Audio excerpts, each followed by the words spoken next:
அனைத்து நல்லுள்ளவங்களுக்கும் வணக்கம். நான் உங்கள் ரவிக்குமார். தொடர்ந்து தமிழக அரசியல் நிலவரத்தையாக நம்ம பார்த்துட்ருக்கோம். குறிப்பாக சட்டமன்றத்தில் நடந்த சூடான, சுவையான, காரசாரமான விவாதங்கள் ஒரு சில சமயத்தில் அப்படி இப்படி நடக்க தான் செய்யுது. அதை தாண்டி இன்று நடந்த மிக முக்கியமான சம்பவம் என்னென்னா, தொகுதி மறுவரையறை, அதாவது டீலிமிட்டேஷன். தனி தீர்மானம் கொண்டு வராங்க, அதை உடனடியாக திரும்ப பெற வேண்டும். அந்த தீர்மானத்துக்கு யார் யாரெல்லாம் ஆதரவு தெரிவிக்கிறாங்க? முதல்வர் அவர்கள் தனது தனி தீர்மானத்தில் அங்கே நடந்த சுவாரஸ்ய தகவல்கள் என்ன, அப்புறம் இன்று பட்ஜெட்டுக்கான நன்றி உரையை தெரிவித்திருந்தாங்க, அப்புறம் விவசாயத்துக்கான நன்றி உரை தெரிவித்திருந்தாங்க. இன்று நடந்த சுவாரஸ்யமான தகவல்கள், யாரெல்லாம் எதிர்ப்பு, யாரெல்லாம் ஆதரவு, அங்கே நடந்த சம்பவத்தை அனைத்தும் பார்த்துடலாம் நம்ம.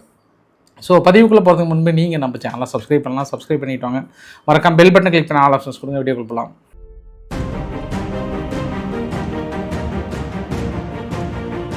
அதாவது முதல்வர் விஜய் அவர்கள் 2 தீர்மானம். ஒன்று தொகுதி மறுவரையறை, அதாவது டீலிமிட்டேஷன் அப்படின்னு சொல்லுவாங்க. இன்னொன்று பெண்களுக்கான இடஒதுக்கீடு. பெண்களுக்கான இடஒதுக்கீடு அப்படின்னும்போது மத்திய அரசு என்ன சொல்கிறாங்கன்னா, டீலிமிட்டேஷன் கொண்டு வந்தால் தான் அந்த இடஒதுக்கீடு குறிப்பாக 33% மேலே கொண்டு வர முடியுன்ற ஒரு கான்செப்டில் இருக்காங்க. பட் மத்திய அரசு என்ன கேட்குறாங்கன்னா, இந்த தனி தீர்மானத்தில் பெண்களுக்கு 33% இடஒதுக்கீடை அமல்படுத்தணும். அப்போ தான் பெண்களுக்கான அதிகாரம் பெறும். ஒரு அதிகாரம் பெற்றால் தான் ஒரு குடும்பம் உயரும். ஒரு குடும்பம் உயர்ந்தால் தான் நாடு வளம் பெறும். அதனால் ஆயிரக்கணக்கான பெண்கள் அதிகாரம் பெறுவதற்காக இந்த நாடே உயரப்போகிறது அப்படின்னு சட்டமன்றத்தில் முதல்வர் அவர்கள் உரையாற்றியிருக்கிறார். அதே போல் டீலிமிட்டேஷன் கொண்டு வந்தால் இங்கே இருக்கக்கூடிய தென் மாவட்டங்கள் எந்த அளவுக்கு பாதிக்கப்படுகிறது, பிரதிநிதித்துவம் குறைகிறது. அதனால் டீலிமிட்டேஷன் கொண்டு வரக்கூடாது அப்படின்ட்டு தனி தீர்மானமாக கொண்டு வந்தாங்க. இந்த தீர்மானத்துக்கு ஆதரவாகவும் எதிராகவும் நிறைய பேர் பேசினாங்க. அதில் ஆதரவாக பேசும்போது குறிப்பாக தென் மாநிலங்கள் தமிழகம் மிகப்பெரிய அளவுக்கு வஞ்சிக்கிறது, தமிழகத்தினுடைய பிரதிநிதித்துவத்தை டோட்டலாக முறியடிக்கிறாங்க. நம்ம 1971 ப்ராப்பராக மக்கள் தொகை கட்டுப்படுத்தப்பட்ட மாநிலமாக இருந்ததுனால நம்ம நிறைய பாதிக்கப்படுறோம். இதை வாஜ்பாய் அவர்களே இது ஒரு தடவை சொல்லியிருக்கிறான்ற மாதிரி நிறைய அதற்கான விளக்கங்களை கொடுத்தாங்க. பட் எதிர்ப்பு தெரிவித்தவங்க ஆதரவு தெரிவிச்சுங்க. எந்த வகையில் பார்த்தோம் அப்படின்னா, பிஎம்கே சார்பாக என்ன பேசினாங்கன்னா, இந்த தொகுதி மறுவரையறை குறித்து மத்திய அரசு இன்னும் எந்த அதிகாரப்பூர்வ அறிவிப்புமே கொடுக்கல.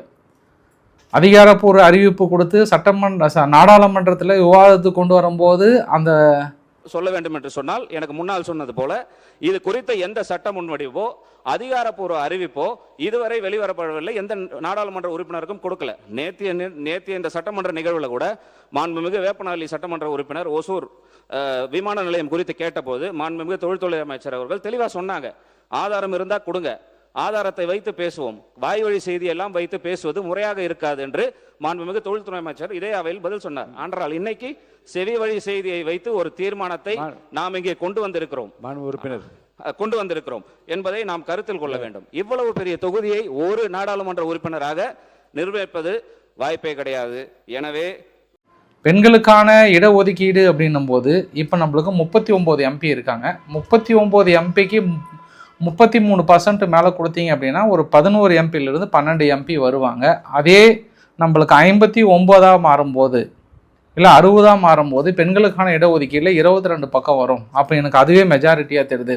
அப்போ நாங்கள் பெண்களுக்கான இடஒதுக்கீட்டை நாங்கள் டீலிமிட்டேஷனையும் ஆதரிக்கிறோம், மத்திய அரசு கொண்டு வருகிற அதையும் நாங்கள் ஆதரிக்கிறோம். நேற்று அமைச்சர் கீர்த்தனா அவர்கள் பேசும்போது எந்த ஒரு விஷயத்தையும் ஆதாரபூர்வமாக இல்லாமல் பொத்தாம்பொதுவாக பேசுறது தவறுன்னு சொல்லியிருக்கிறாங்க. அதே மாதிரி தான் கருத்துக்களின் அடிப்படையில் பொதுவெளியில் பேசப்படுகிற கருத்துக்களை வைத்து எப்படி நீங்கள் தனி தீர்மானமாக கொண்டு வரலாம்? இது வெளியில் அவங்கவுங்க பேசிக்கிறது. இங்கே அங்கே பாதிச்சிடும், இங்கே வந்தால் இவங்களுக்கு பாதிச்சிடும் அப்படின்றது அவங்கவுங்க பேசிக்கிறது. பட் போன முறை நாடாளுமன்றத்தில் அமித்ஷா அவர்கள் ஒரு உத்தரவாதத்தை கொடுத்தாங்க. ஏற்கனவே 543 MPயில் தமிழகத்தினுடைய பர்சன்டேஜ் 7.18. இப்போ மறுபடியும் நம்ம பிரித்தோம் அப்படின்னா 7.29 பக்கம் வருது. அப்போ உங்களுக்கு கூட தானே வருது. அந்த பர்சன்டேஜ் குறையலை அப்படின்ற ஒரு உத்தரவாதத்தையும் கொடுத்துருக்குறாங்க. அந்த உத்தரவாதத்தின் அடிப்படையில் தமிழகத்துக்கான பங்கு குறையவில்லை என்ற அடிப்படையில், பெண்களுக்கான முழு அதிகாரம் அதில் கிடைக்கும் என்ற அடிப்படையில் இந்த தீர்மானத்தை பிஎம்கே எதிர்க்கிறது அப்படின்னு சொல்லி முடிக்கிறாங்க. தேமுதிகனுடைய தலைவர் பிரேமலதா விஜயகாந்த் அவர்கள் ஏங்க ஒரு எம்பிக்கு வந்து 10 லட்சம் பேர் 12 லட்சம் பேர் இருக்காங்க. அது கொஞ்சம் பிரிச்சாதாங்க 7 லட்சம் 6 லட்சம் வரும்போது தாங்க அந்த தொகுதியை வந்து முழுசாக பார்க்க முடியும். இல்லைனா அந்த தொகுதியை போய் கூட முழுசாகவே ஒரு எம்பி வாழ்நாளில் போய் முழுசாக கூட பார்க்க முடியறது இல்லைங்க. அதனால் குறையிறது என்னங்க, குறைச்சி வரதில் இது என்னங்க தப்பு இருக்குது? அதனால் கண்டிப்பாக விரிவுபடுத்தணும். இப்போ இருக்கிற சூழ்நிலையில் இன்னும் அதிகப்படுத்த வேண்டும். அதனால் நான் வந்து ஆதரவிக்கிறேன். அதே சமயத்தில் அந்த 33% இடஒதுக்கீடு அந்த டீலிமிட்டேஷன் வந்தால் தான் கொடுப்பேன் அப்படின்றத நான் ஏற்றுக்கல.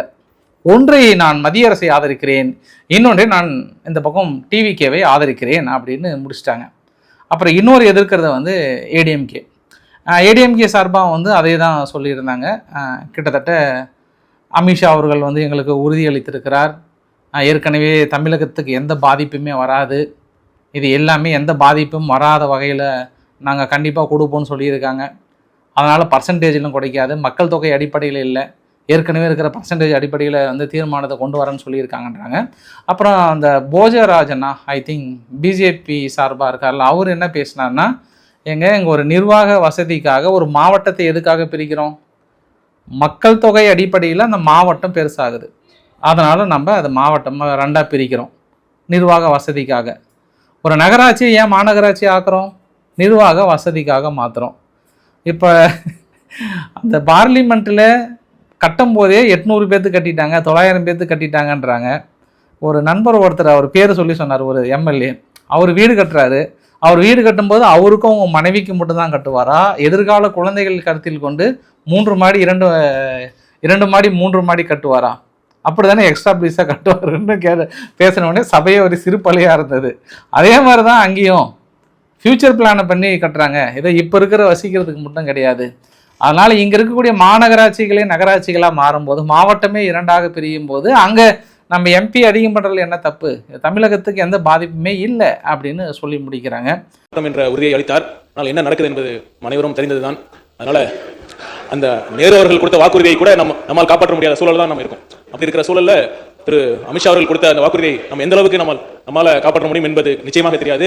அதனால் சட்டத்தில் என்ன இருக்கிறதோ, அரசியல் சாசன சட்டத்தில் என்ன இருக்கிறதோ அதுதான் நிரந்தரம் என்பதை கூறிக்கொள்ள கடமைப்பட்டிருக்கிறேன். ஒரு நாட்டினுடைய உள்துறை மந்திரி, இந்தியாவுக்கு அவர் உள்துறை மந்திரி, அவர் 16/4/2026 அன்று இப்படிப்பட்ட கருத்துக்கள் தென் மாநிலத்தில் நிலவுகின்ற காரணத்தினால்தான் உறுதியாக இந்த தொகுதி மறைவரி வருகின்ற பொழுது உங்களுக்கு எந்தவித பாதிப்பு ஏற்படாது, தொகுதி மறைவரி செய்கின்ற பொழுது அதில் இருக்கின்ற 7.18 விகிதாச்சாரம் குறையாமல் பார்த்துக் கொள்ளும் என்ற உறுதியை கொடுத்திருக்கின்றார். அதனால இப்ப நீங்க நிறைய அமைச்சர் இருக்கிறீங்க, நிறைய உறுதிமொழி கொடுக்குறீங்க, இது எப்படி நம்புறது? அமைச்சர் உறுதிமொழி கொடுத்தா நம்பித்தான் ஆகணும். அப்போ உங்க வாக்குறுதியை நாங்கள் நம்ப மாட்டோம் அப்படின்னு சொன்னா நீங்க ஏத்துப்பீங்களா? மத்திய உள்துறை அமைச்சராக இருக்கிறாரு, அந்த பொசிஷனில் இருக்கிறாரு, அதை வாக்குறுதி கொடுக்குறாரு, அவரது நாங்கள் ஏற்றுக்கிறோம்.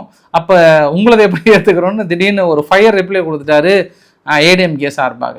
அதுக்கப்புறம் ஆதரவளிக்கிற நபர்கள் எல்லாமே வந்து குறிப்பாக விடுதலை சிறுத்தைகள் சார்பாக 2011 மக்கள் தொகை அடிப்படையிலே தொகுதி மறுவரை வந்து சீரமைக்கப்பட்டால் தமிழகம் கடுமையாக பாதிக்கப்படுகிறது, உத்தரப்பிரதேசம் வளர்கிறது, பீகார் வளர்கிறது, அந்த பக்கம் இருக்கக்கூடிய வட மாவட்டங்கள் வளர்கிறது, தென் மாவட்டங்கள் தேய்கிறது, அண்ணா அன்றே சொன்னார்.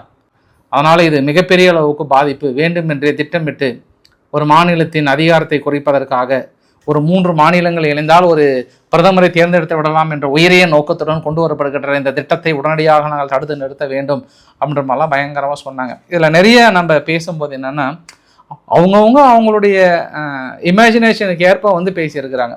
அது பாசிட்டிவாக இருந்தாலும் சரி, நெகட்டிவாக இருந்தாலும் சரி. ஒரிஜினலாக அங்கே இருக்கக்கூடிய டீலிமிட்டேஷன் பில்லை பார்த்தா தான் தெரியும். பட் அந்த டீலிமிட்டேஷன் பில்லுக்கு முன்னாடியே பலவித கற்பனைகள் சுற்றி அங்கேயும் ஓடும். அந்த கற்பனை ஓட்டத்துக்கு வந்து ஒரு எல்லை கிடையாது. அந்த எல்லையில்லா கற்பனைகளை வந்து இங்கே சட்டமன்றத்தில் கொட்டியிருக்கிறாங்களான்னா எஸ், நிறைய இடத்துல நிறைய விஷயமா கொட்டியிருக்கிறாங்க. அது எப்படிப்பா சட்டமன்றத்தில் போயிட்டு எல்லையில்லா கற்பனைகளை கொட்டியிருக்கிறாங்களே அப்படின்னாங்கன்னா, காங்கிரஸ்னுடைய உயர்கல்வித்துறை அமைச்சர் அவர்கள் பேசும்போது சொல்கிறாரு, டீலிமிட்டேஷனுக்கும் டிமானிட்டேஷனும் ஒன்று தான். டிமானிட்டேஷன் திடீர்னு ஒரே இரவில் கொண்டு வந்து ரூபாய் நோட்டுகள் செல்லாதுன்னு அனௌன்ஸ் பண்ணார் இல்லையா, அதே மாதிரி டீலிமிட்டேஷனும் திடீர்னு ஒரே இரவில் கொண்டு வந்தாலும் கொண்டு வந்துடுவார். நம்ம இப்போ இந்த தீர்மானத்தை போட்டாதான் அவங்க கொண்டு வர மாட்டாங்கன்ற மாதிரி பேசணுன்னே அந்த பக்கம் திமுக சார்பு எதிர்ப்பு தெரிவிச்சிட்டாங்க. ஏப்பா சும்மா உட்காருப்பா, சும்மா உங்க கதையெல்லாம் அங்கே கேட்க முடியாதுன்ற மாதிரி எந்திரிச்சு அந்த பக்கம் சொன்னோன்னே, ஏன் நான் பேசினா மட்டும் டென்ஷன் ஆறீங்கன்னு பேசியிருந்தார் அவர்.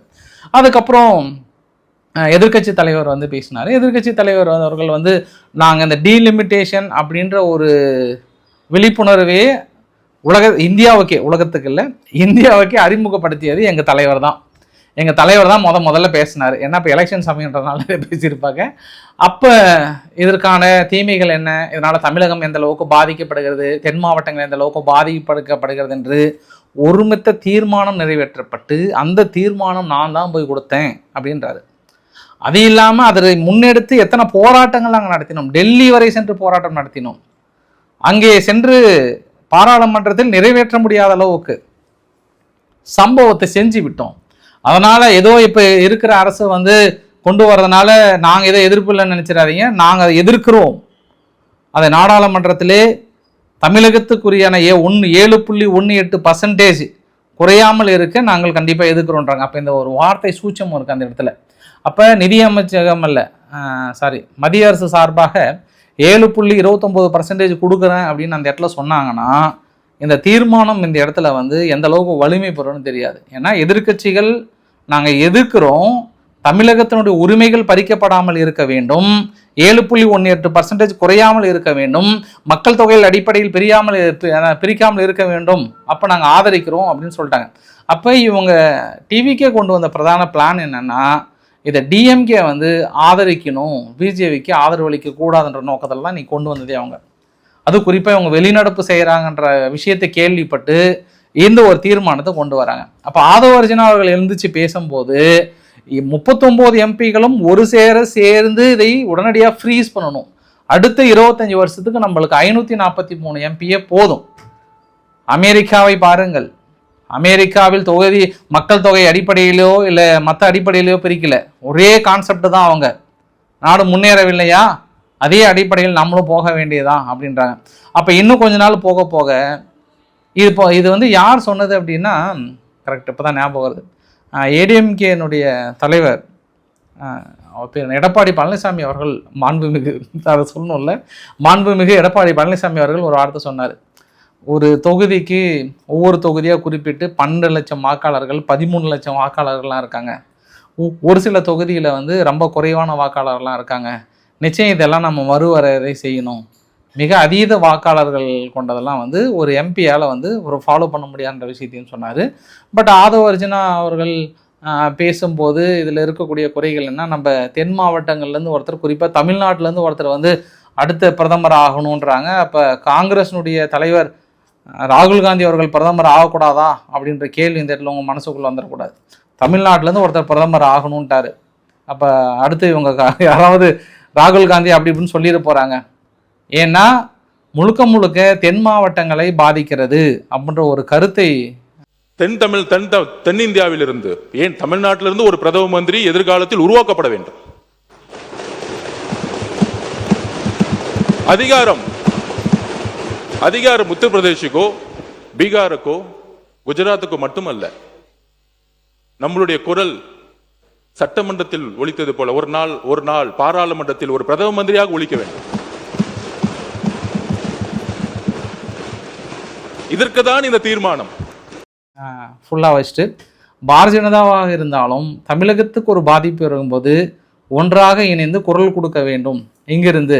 ஏன்னா ஜிஎஸ்டிக்கு நம்ம எப்படி குரல் கொடுத்தோம், அப்புறம் மற்ற பில்லுக்கு எல்லாமே, நீட்டுக்கு எப்படி நம்ம குரல் கொடுத்தோம், நீட்டை விட மிக மோசமான இது ஒரு மசோதா, இந்த மசோதாவை உடனடியாக வீழ்த்தப்பட வேண்டும் அப்படின்ற மாதிரிலாம் பேசியிருந்தாங்க. ஃபைனலாக ஒரு மனதாக கொண்டு வரல. யாரெல்லாம் ஆதரித்தாங்க அப்படின்னு பார்த்தோம்னா TVK, DMK, Congress, communist, communist, விடுதலை சிறுத்தை, ஐயுஎம்எல், மாமக. எதிர்ப்பு தெரிவித்தது யார் அப்படின்னா அதிமுக, பாரதிய ஜனதா, பாமக, தேமுதிக, இவங்க எல்லாமே எதிர்ப்பு தெரிவித்தாங்க. முதல் முறையாக சட்டமன்றத்தில் ஒரு தீர்மானமாக கொண்டு இதுக்கு முன்பு தமிழ்தாய் வாழ்த்துக்கு ஒரு மனதாக யாருமே எதிர்ப்பு தெரிவிக்கல, ஒரு மனதாக கொண்டு வந்தாங்க. அப்புறம் நீட்டுக்கு எதிரான தீர்மானத்தை கொண்டு வந்தாங்க, யாருமே எதிர்த்து வாக்களிக்கல, ஒன்று பிஜேபி மட்டும் எதிர்த்து வாக்களித்தாங்க. பட் இதற்கு நிறைய பிளவு வந்தது. ஃபைனலாக ஒரு அரசியல் ரீதியாக திமுகவுக்கு ஒரு அழுத்தம் கொடுப்பதாகவே பார்க்கப்பட்ட இந்த தீர்மானம். அதுக்கப்புறம் கடந்த ஒரு வார காலமாக பட்ஜெட் விவாதம், அதை பற்றின நிறைய கேள்விகள்லாம் கேட்டிருந்தாங்க இல்லையா, அந்த கேள்விகளுக்கான பதில் உரை மரியன் வில்சன் அவர்கள் எந்திரிச்சு பேசும்போது ஒரு வார்த்தை சொல்கிறாரு. நான் கொஞ்சம் அவசரப்பட்டுட்டேன், அதை வந்து நான் ரியலைஸ் பண்ணிட்டேன். நான் எனக்கு வந்து தமிழ் மொழி வந்து நிறைய எனக்கு கற்றுக் கொடுத்துருக்கு அப்படின்ற விஷயத்த சொல்லியிருக்கிறார். அன்று ஏன்னா தமிழ் மொழியை விட அவரோட மதம் பெரியது அப்படின்ற ஒரு வசனத்தை வந்து அவர் தவிர்த்திருக்கணும் அதை. ஏன்னா மதம் வந்து இங்கே முக்கியம் கிடையாது. இங்கே சட்டமன்றத்துக்குள்ளே போயிட்டு இங்கே அனைவரும் ஒன்று தான், யாரும் மதத்தின் அடிப்படையிலையோ இல்லை மற்ற இதிலே கிடையாது. எனக்கு மொழியை விட எனக்கு மதம் பெருசுன்ற மாதிரி சொன்னதுனால தான் பெரிய அதை அவர் உணர்ந்துட்டார். அவர் உணர்ந்துட்டு நான் இன்னும் தமிழ் இன்னும் ஃபுல்லாக வரல, நான் படித்தது எல்லாமே அப்படி தான், அதனால் நான் இதுக்கப்புறம் கண்டிப்பாக கம்பேக் கொடுப்பேன், அதனால் எனக்காக என் சார்பாக நின்றவங்களுக்கு நான் நன்றி தெரிவித்துக்கிறேன் அப்படின்னு சொல்லிட்டு ஒரு கதையை வேறு சொன்னார். ஒரு கதை சொல்லியாச்சு, ஒரு கோட் சொல்லியாச்சு, ஒரே ஒரு பாடல் மட்டும் பாடிடுறேன் புரட்சி தலைவர் நினைவாக வித் யுவர் பர்மிஷன்ஸ். கருணை இருந்தால் வள்ளலாகலாம், கடமை இருந்தால் வீரனாகலாம், பொறுமை இருந்தால் மனிதனாகலாம், மூன்றும் இருந்தால் தலைவனாகலாம்.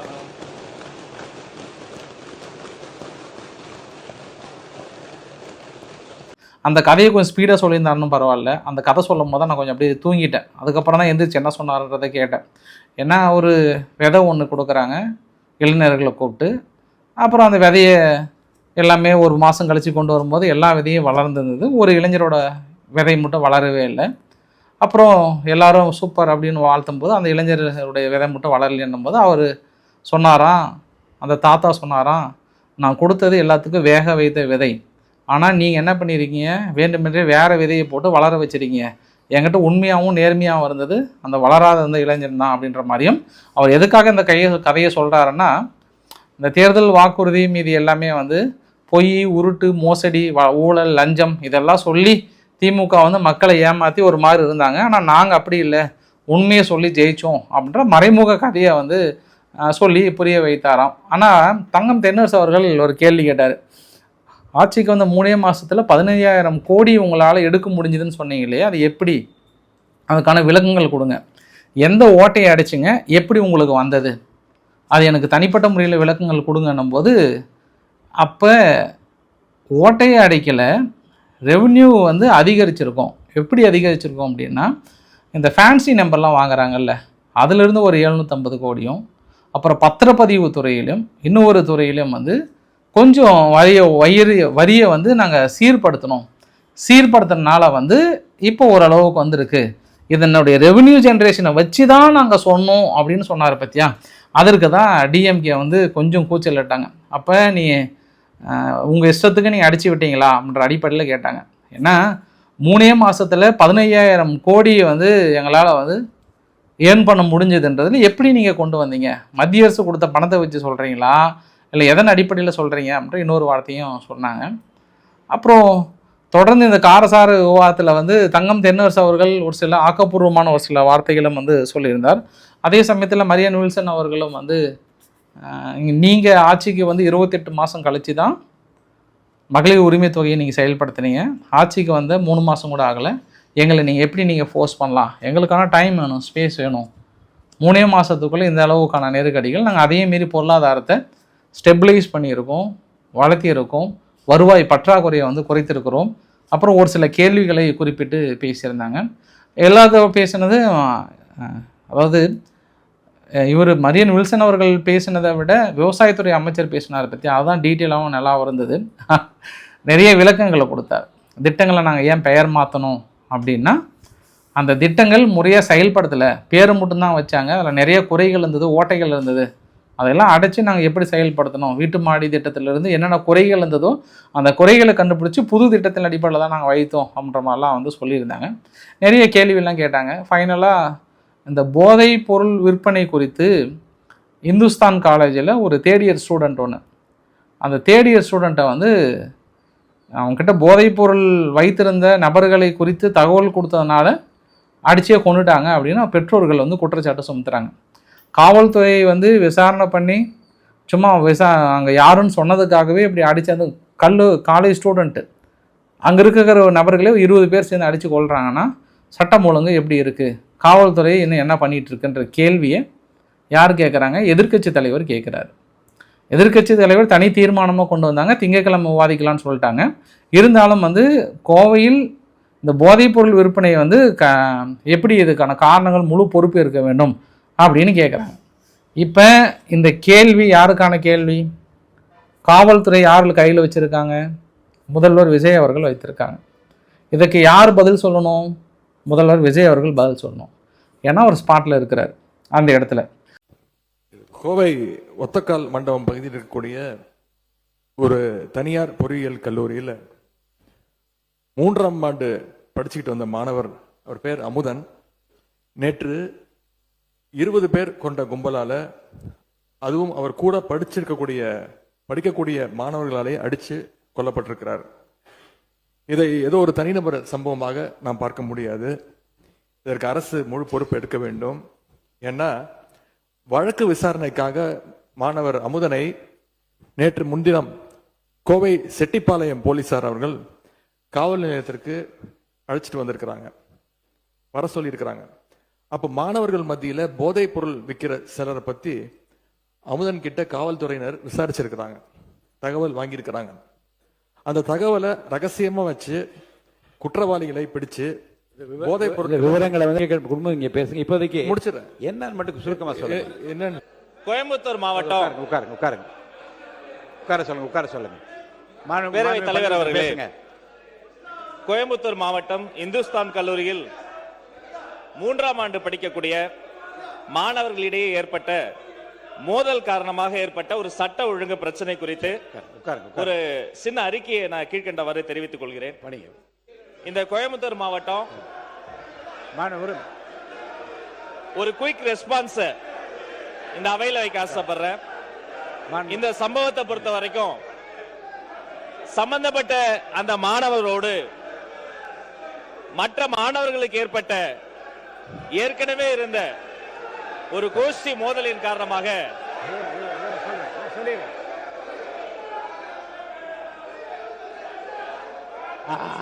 முன்னவர் உட்காருங்க, நான் பண்றேன். உட்காருங்க.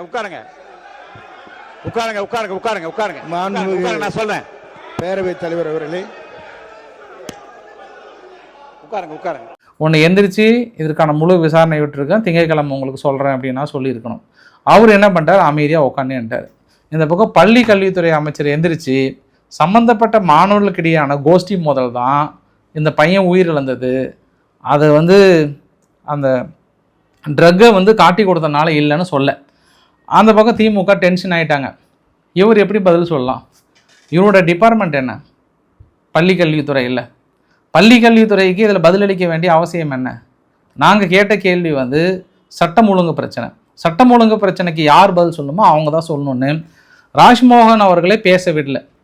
அவர் சொல்ல வந்த கருத்தை ஏற்கல. நிறைய பேர் வந்து இந்த பக்கம் டிவிகே விர்ச்சுவல் வாரியர்ஸ் ஏதோ ராஜ்மோகன் வந்து ஃபயர் விட்ட மாதிரியும் ஏதோ அந்த பக்கம் தெரித்து பதில் விட்ட மாதிரியும் வந்து அப்படின்மா சொல்லியிருந்தாங்க.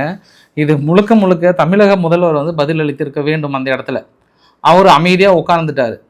அந்த இடத்துல ராஜ்மோகன் அவர்களுடைய பதிலை வந்து அவர் அளிச்சிருக்கணும். அதனால தான் அந்தந்த துறை அமைச்சர்கள் அங்கங்கே பதில் சொல்லியிருக்க வேண்டியது கட்டாயம் அப்படின்னு சொல்கிறாங்க எதிர்க்கட்சி சார்பாக. பார்க்கலாம் திங்கட்கிழமை என்ன விதமான பதில் சொல்ல போகிறாங்க அப்படின்றத பார்த்தலாம். இன்னும் நிறைய மக்கள்கிட்ட அந்த எக்ஸ்பெக்டேஷன் இருக்குது. ஒரு சில கவுண்டர்லாம் வந்து முதல்வர் அவர்கள் எந்திரிச்சு பதில் சொல்லணும்னு எதிர்பார்க்குறாங்க. ஏன்னா ஜெயலலிதா அவர்கள் இருந்த பீரியட்லாம் பார்த்தீங்க அப்படின்னா அந்த கவுண்டர் அட்டாக் வந்து ஆன் த ஸ்பாட்டே இருக்கும். சும்மா நெத்தி அடிப்பாங்க எந்திரிச்சு.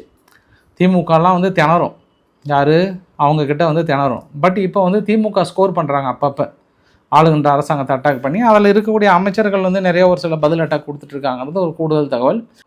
ஃபைனலாக விடுதலை சிறுத்தையினுடைய எம்எல்ஏ வந்து அவர், ஐயா நான் 250 கிலோமீட்டர் அங்கேருந்து வரேன், வாடகை காரில் தான் வரேன், கொஞ்சம் நிறைய எம்எல்ஏ வந்து செருப்பு போட முடியாத அளவுக்கு இருக்கிறாங்க, வசதி குறைவாக இருக்கிற எம்எல்ஏக்களுக்கு கொஞ்சம் பார்த்து இந்த மாதிரி தொகைகளை கொடுத்தீங்கன்னா பரவாயில்ல, அப்போ தான் நேர்மையாக நடத்த முடியும் அப்படின்னு சொன்ன உடனே முதல்வர் வந்து கிள்ளி கொடுப்பவர் இல்லை அள்ளி கொடுப்பவர், கண்டிப்பாக நம்மளுக்கு அள்ளி கொடுப்பார், அதனால் நீங்கள் கவலைப்படாதீங்க, உங்களுக்கு தனி வாகனம் செயலாளர் எல்லாமே கண்டிப்பாக கொடுப்பார்ன்ற மாதிரி வந்து சொன்னாங்க. ஒரு எம்எல்ஏவுக்கு வந்து மாத சம்பளம் 1,50,000 ரூபாய், அது இல்லாமல் ஒரு படிகள் அங்கேருந்து வர்றதுக்கு எல்லாம் சேர்த்து அப்ராக்சிமேட்டாக 1,50,000 1,70,000 ரூபாய் வரும். அது இல்லாமல் தொகுதி நிதின்னு சொல்லிட்டு ஒரு 3.50 கோடி அளவு கொடுக்குறாங்க. இப்போ ரிலீஸ் பண்ணிட்டாங்க, கிட்டத்தட்ட 4 கோடி அளவுக்கு கொடுக்குறாங்க தொகுதி நிதி. அப்படி நீங்கள் தொகுதி நிதியை கொடுக்கும்போது நீங்கள் டிரான்ஸ்போர்ட்லாம் சேர்த்து தான் பிடிச்சிக்க போகிறீங்க வருஷத்துக்கு. அது இல்லாமல் கேட்ட எம்எல்ஏ வந்து அவருடைய சொத்து மதிப்பு 85 லட்சம். அது இல்லாமல் அவர் இன்னும் தான் அவருக்கான பென்ஷன் ஸ்கீமும் வாங்கிட்டு இருக்கிறாங்க. ஒரு எம்எல்ஏ நிற்கிறவங்க ஏழ்மையாக இருக்கிறவங்களும் இருக்கிறாங்க. பட் இவர் சொல்கிற அளவுக்கு ரொம்ப ஏழ்மையான இருக்கிற நபர்கள் இருக்கிறாங்களான்னு தெரியல. பட் அதை இன்னும் அவங்க அதிகமாக எதிர்பார்க்குறாங்க அரசாங்கத்துக்கிட்ட இருந்து. இன்னும் எங்களுக்கு அதிகமாக வேண்டும், அப்போ தான் நாங்களாம் சேவையின் அடிப்படையில் நாங்கள் செய்ய முடியுன்ற மாதிரி வந்து சொல்லியிருந்தார். ஸோ இன்றைக்கு ஒரு லோக்கான தகவல் கற்பனை நினைக்கிறேன். பிடிச்சிருந்தா லைக் பண்ணுங்கள், ஃப்ரெண்ட்ஸுக்கு ஷேர் பண்ணுங்கள், சப்ஸ்கிரைப் பண்ணுங்கள். Ravikumar, RK channel. நன்றி, வணக்கம்.